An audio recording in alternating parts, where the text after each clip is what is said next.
একটি মেয়েকে পটাবার জন্য আমি বিতর্ক করেছিলাম। কিন্তু আজকে তোমরা এসছো, কেউ প্রধানমন্ত্রী হবা, কেউ হিলারি হবা। কি ভয়ঙ্কর মিথ্যা কথা!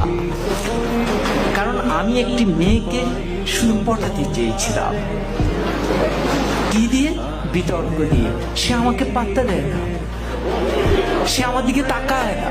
আমি তখন অষ্টম শ্রেণীতে পড়ি, শুধু তার দিকে একবার তাকাবো, কি সেই কৌশল, কিন্তু সে তাকায় না। পরে ভাবলাম বিতর্ককে আশ্রয় করি, সেখানে যদি দাঁড়ায় তাহলে মেয়েটি মনে হয় আমার দিকে তাকিয়েই থাকবে।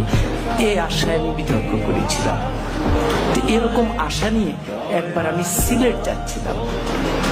তখন আমি আর অষ্টম শ্রেণীর বালক নই, এয়ারপোর্ট স্টেশন থেকে উঠেছি। তো যাওয়ার সময় ট্রেন, সকালে সিলেটের ট্রেন, আমি উঠলাম।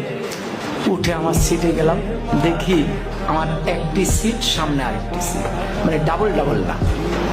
পরে কেউ আসে না, পরে একটি মেয়ে আসে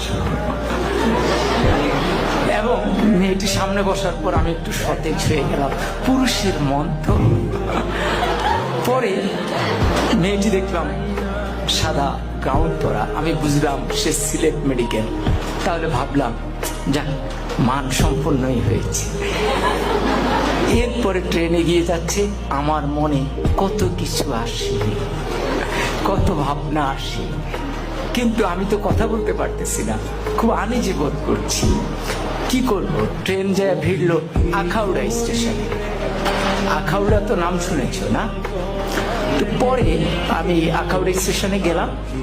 যাওয়ার পর হঠাৎ আমি তো মেয়েটার দিকে তাকানোর চেষ্টাই করি, কিন্তু মেয়েটা করে কিনা আমি ঠিক বুঝি না।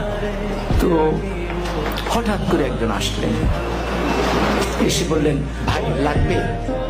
আমি বললাম না, আমার তো খেয়াল ওই মেয়েটির দিকে।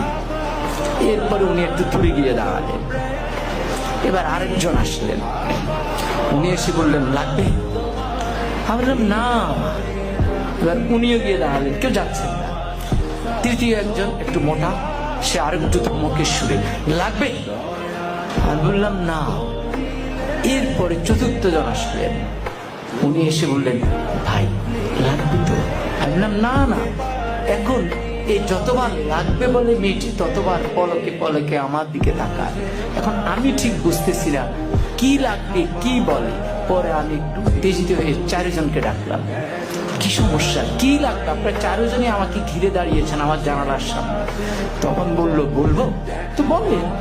বললো, ভাই আমরা হিরোইন বিক্রি করি, আপনাকে দেখে মনে হয় দারুণ ভাবে